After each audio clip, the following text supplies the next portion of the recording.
I have had it up to here and beyond that with everybody saying Garoppolo is not the man in San Francisco. I mean, did you not see him take us to the Super Bowl 2 years ago? Was that just a flash in the pan? I've said it and I'll continue to say it. As long as he is healthy, he's the man. Period. This is Snowman in the Morning. Down the stretch we come here on this late running edition of Snowman in the Morning. Apologies for all of the of technology, but man, I'll say that we have been quite busy in putting everything together beginning Monday, Memorial Day. Got a lot in store for you. I won't give all of it away yet, but just know there's a lot in store, just like I have a lot in store now with my good buddy Mike Debate as we talk NFC East. Good afternoon, Mike. Thanks for coming on. Anytime, my friend. Thank you so much for having me. Always honored, always humbled to be on your show. Man, yesterday we talked NFC West. I'm still getting questions about that. And you and I are like-minded when we say the West goes through San Francisco. I wonder how like-minded we're going to be throughout the course of the season when I say, I don't know where the hell the East goes. Not this division, no. Yeah, I think it's a real anybody's guess type division, Brian. You look at what these teams bring to the table, and you look at all four of them. They're all four teams with a good amount of potential, and I think that even throw the Eagles into that mix. I think Washington has a great amount of potential. The Giants have vastly improved. Dallas, as long as Dak Prescott is giving you solid contributions, they're going to be in the mix, but they're all four teams that have flaws as well. And when you look at what the balance of the NFC East was last year as opposed to what it's going to be this year, they're really, this is a tough one to predict and a tough one to crack when it comes to it, because any one of these teams I think could finish first, and any one of these teams I think could end up finishing last. Mike Debate joining me here, one of the men in charge of FPC Radio Live that you can hear on FPC Radio each morning, as well as Locked On Patriots every day. I was hesitant, but let's get this division out of the way, because there's so many questions, because the division winner last year backed into the division title. Let's start with the Cowboys. And you talk about a team that could finish first or last. It's an extreme with the Cowboys. Yes, you have Dak Prescott back, assuming he's going to be healthy. But the biggest problem that I've had since they drafted this young man that I'm going to name, why have they not used Ezekiel Elliott? That's the big question. And I think in a lot of ways it comes back to what we talked about, like you said, with Seattle yesterday, when it came to what they do in terms of relying solely or completely on Russell Wilson. With the Seahawks, at least you can maybe make the argument that you're better off, riding Russell Wilson. He's better than some of the runners that you have on staff. But the Dallas Cowboys have a more than formidable running game led by Ezekiel Elliott, one of the most talented runners in the game. So, for everything that we're talking about when it comes to Dak Prescott's health, to me, I think the biggest question is going to be whether or not they're finally going to feed the ball to Ezekiel Elliott, give him the opportunity to shine in this offense. If they do, that changes the complexity of what Dallas can be. If not, then it could be a long season at Dallas. Mike McCarthy's got a lot on the line this year. Here's a stat that a lot of people don't want to believe, but it's true. Ezekiel Elliott, according to what I've been told, has now had a 1,000-yard season since his rookie year. That's frightening to one of the best running backs in the game. It is. It absolutely is. And he's got a lot to prove this year. Look, out of the division teams, the Cowboys would probably say, people would say, well, they have the most talent. I don't necessarily know if they have the most talent. I would think that they have, probably the most name recognition, but they're definitely a team that could win this division without any question. The problem is how are they going to be able to utilize their offense and make that offense work for them? The defense really has nowhere to go but up. I don't think they can be any worse than they were a year ago. So in my opinion, this is going to be a very interesting season for the Dallas Cowboys. This could be one where they end up putting the pieces together and making that run that's eluded them for so long. But at the same time, I think it's going to be very, very difficult for them to pull out of it as well. So the Cowboys right now are a crapshoot as far as I'm concerned. Again, a team that could have a great amount of opportunity to win, but a team that could just as easily, struggle this year, especially with the talent around them in the NFC East. And I don't see them. I want to say that they will compete, but given the last 2 years, the transition from Jason Garrett to Mike McCarthy, A, has not been a smooth one, and B, in fact, their numbers have gone down, especially offensively. When you look at the last season under Jason Garrett, it looked like they were getting ready to put it all together, but then Thanksgiving Day happened, and they got smacked by the Buffalo Bills, who were an up-and-coming team, who we'll preview next week. You don't know what you're going to get out of the Cowboys. It's been true for 26 years, and it's especially going to be true this year. Yeah, absolutely. Especially it's going to be true this year. And look, bottom line, they have a lot to prove this year. If Mike McCarthy can make the right moves, then this team does have the talent to be able to win. I'm going to be interested to see what Dan Quinn is going to do with this defense. There's a lot of ifs on the Dallas Cowboys right now. Talent-wise, again, they do have the talent on paper, but Prescott's health is going to be only one of the issues this year. The Cowboys are going to need to get good protection out of the offensive line. I think with Tyron Smith, L. Collins, Zach Martin, I think they'll be, providing him some necessary protection. But again, feed Ezekiel Elliott the ball, let the offense funnel through him, and I think it's going to facilitate a lot of what Dallas is going to do. Because don't forget, as talented as Dak is, he's coming back from a very difficult injury, and that could be a big problem for Dallas. Didn't we talk about this injury before with a certain quarterback in San Francisco who's bounced back a lot better? I mean, San Francisco got the equation right. They're running the football. You have one of the best running backs in Dallas in Ezekiel Elliott, and they're not. I posed a question on Facebook, and I also put it on Twitter, and you were one of the first ones to catch this question. It surprised the hell out of me, but the pushback I got when I posed this question is simply, why aren't they feeding Ezekiel Elliott the ball? He hasn't had a 1,000-yard season since his rookie year. What's wrong with this picture? Yeah, exactly. And the capability is not the reason for it. There's definitely the capability for him to do it. So if you see a lack of production or a tail off in production and you say, well, it's because of the player and they don't have the ability to do it, you almost understand it and you say, okay, I know why they're doing that. With Ezekiel Elliott, you can't really figure it out too much unless there's, a reason that, that they are, unless Mike McCarthy sees something that we don't. Or, even previous coaches, McCarthy's not the only one, whether it be Jason Garrett or, however long this has been going on, Zeke needs to step up. If it's on him, then he needs to be the one to step up. But I think it's probably virtue lying in the middle here. I think maybe Zeke needs to step up his game a little bit, but at the same time, the play callers need to trust him a lot more. You keep giving him the rock, let him do what he does best. He's going to gain that confidence and be the running back that everybody knows he can be. And I'm old school. You got to have a running game to support your quarterback. Look at all of the Super Bowl champions have had a consistent, and that's the word that I love to use and that I want to see with the Cowboys, a consistent running game. Let's go to the New York Giants. Saquon Barkley returns from an injury. You have improvement with Daniel Jones. Do they have any other weapons on this offense that could make them take that leap into the top spot in the NFC East? Well, in a lot of ways, you look at the additions that they've made. Kenny Golladay coming over, being a wide receiver, a trusted wide receiver, someone that Daniel Jones can utilize to maybe take the top off the defense.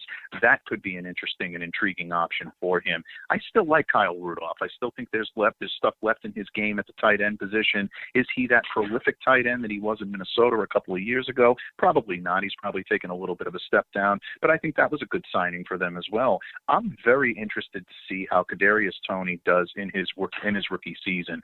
Rookies are not always prolific when it comes to wide receivers, but every once in a while you'll catch one that will have a dynamic rookie season. We saw Debo do it a couple of years ago. Yes, and indeed. Of course I was screaming at my television because, again, I love Debo Samuel as a Patriot, but if there was any other place he could have gone, I was glad to see him go to San Francisco, and he did an amazing job, and still continues to do an amazing job there.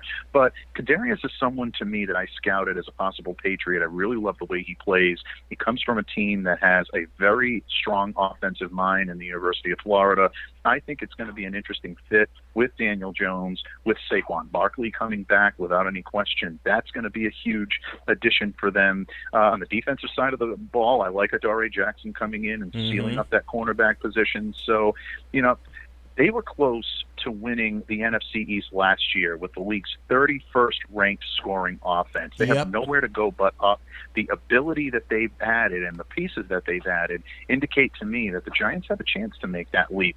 I still think they're a very small cut below the Cowboys on paper and the Washington football team in practicality, but don't sleep on the Giants this year. No. Joe Judge is a very, very hard-nosed, minded coach, and he's going to give it everything he's got this year, and his players are going to buy into it. If you think back to 1990, and I bring this year up often on my program, and you've been with me when I brought this year up, no one expected anything out of the New York Football Giants. What happened? They win the thing. They go all the way and they win. 2 times with Eli Manning, didn't expect anything. They go from the wild card to Super Bowl champions. But I want to bring up 1990. And the reason I want to bring up 1990 is no one expected anything out of the New York Giants. They win 10 of their first 11 games before a Monday night bloodbath with San Francisco, which the 49ers won 7-3. The Giants, of course, got even in the NFC Championship, beating the 49ers with field goals. But it's just the underdog mentality, and you know this very well, my friend, as long as you've watched football. The underdog mentality of the New York Football Giants will serve them well this year. Yeah, absolutely. That underdog mentality will, and believe me, the perfect guy to drive that train is someone like Joe Judge, a coach that I've had the chance to cover up here in New England a few years as a special teams coach, also the wide receivers coach. So Joe is very versatile and very well versed in being able to coach all 3 phases of football. When you're a special teams guru, it puts your hand in everything that football is and everything that happens in a football team that makes it successful. Joe Judge is going to instill that this year in this team. You saw the team buy into it last year. A lot of people don't buy into that Bill Belichick, no nonsense type of gruff and tough type football. You saw it fall flat in Detroit a couple of years ago with Matt Patricia. Even Josh McDaniels had his difficulties in Denver, but Joe Judge is capturing something there, and I look at him in the same vein as a guy like Brian Flores in Miami. They're putting it into practical terms that make sense for their football team. In terms of a team that could make that next leap, I would not sleep on the Giants. I would not sleep on the Giants either. To the city of brotherly love in Philadelphia, we look at the Eagles. I don't know. I mean, I would put the Eagles above the Cowboys just in practicality alone. And given the fact that the Eagles do not know the pieces that they have could make them produce something. But at the same time, borrowing from you, my friend, it could make you excited, but it could also make you go, hey, what's going on here? Yeah, without any question. Look, the Eagles are definitely going into the post-Carson Wentz era now. And, Jalen Hurts, for all, his doubters and some of the growing pains that he's still going to continue to have, you have to think that his production is going to be better than what Wentz gave you last year. And that's not a knock to Carson. I think Carson's going to be a better quarterback this year in Indianapolis than he was last year in Philadelphia. I still think there's big things left in him. But those two sides have given up on one another. Carson was essentially playing out the stretch, and Philly wasn't really looking out for his best interests. So in my opinion, Jalen Hurts now has the confidence, we think, of the Philadelphia Brass. He'll be the guy, and I think they'll do the best they can to protect him and to make him look more formidable on the field. Devontae Smith is someone I kept a very sharp eye on, the Alabama connection when it came to this year's draft for the Patriots. I like Devontae in any NFL offense. Yeah. Explosive. He's got the ability to come in, be an immediate factor as an X receiver, maybe a Z to start off because of his speed. But this is going to be a very good pick for the Philadelphia Eagles. Whether it pays the dividends this year or it's in subsequent years, they're going to love this guy, and they're really going to do a great job with him. Look, Nick Sirianni has some challenges, but bottom line, if the Philadelphia Eagles can return to health, especially along the offensive line, which still technically, when you look at their O-line, it's still a very good unit. That's not the problem in Philadelphia. It's some of the other issues that they have around. I think right now it's going to take them as far as their defense takes them. And even with Anthony Harris coming in and shoring up that safety position, there's still a lot of question marks for the Philadelphia defense. So right now, on paper, I would probably say this is the weakest team in the division, but again, things can change in a hurry, and they could end up making some noise if they can pull things together quicker than most people think they will. And the Eagles have been the team, 3 of the last 4 years, that have backed into a division title, and all of a sudden they get in the postseason and they make a whole lot of noise. Anybody remember Super Bowl 52? You had to bring up Super Bowl 52. We're trying to erase that from our memories up here. No, I'm kidding. But it's just that kind of team. I liken them to the New York Giants, underdogs. They're underdogs. No one expects the Eagles to do anything, but I really believe they're going to make some noise this year, unless the last team we're looking at, and yes, I'm going to say this correctly according to the few people, the Washington Redskins defend their division title. And if you look at how the Redskins got in the playoffs, as crazy as this sounds, they're the best team to not only defend the division title, but win another one. Yeah, without any question. And I love Washington this year simply because they upgraded on both sides of the ball. Yes, they coming did. off of a 7-9 year in which they won the division championship. I don't think it can be understated that Ron Rivera's difficulties with his health, which thankfully are no longer within their purview. It looks like Ron has put those health issues behind him, and thank God that he has. Yeah. That does affect the team, and that does weigh on a team, and it does prevent your ability to be able to govern, especially in your first year. You talk about a team that may have been used to him for quite a while. Even that's challenging. But when you talk about your first year in a new environment, that's extremely tough, and the Washington football team weathered that so well, and that's such a testament to the leadership of Ron Rivera. But I love the addition of Curtis Samuel. Damie Brown, I think, is going to come in, be a pretty good factor there as well. They bolstered the offensive line with a guy that you turned me on to way back when we were first starting Sam to scout Cosmi out of Texas. Absolutely. Cosmi, to me, has the opportunity, in my opinion, to be one of the best offensive line prospects in this draft. That's how high on him I am. I would have very much supported him being a first-round pick, and I thought he should have been in a lot of ways. Yeah. But Cosmi is someone that I think can come in, really bolster that offensive line. They added William Jackson at the cornerback position. Ejamin Davis coming in at linebacker. He's a pro-ready caliber prospect. Yep. Again, another player I was keeping my sharp eye on for the New England Patriots, but the Washington football team did a great job of picking him in.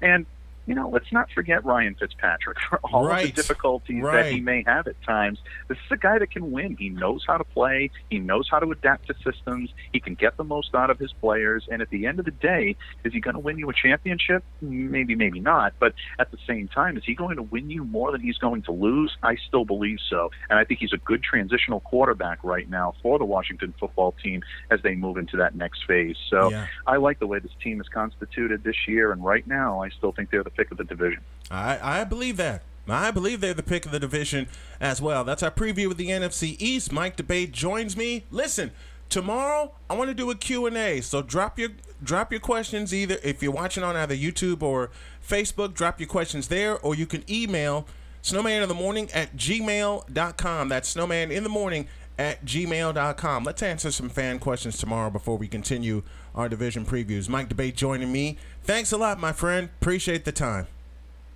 Always an honor, always a pleasure, my friend. Thank you so much.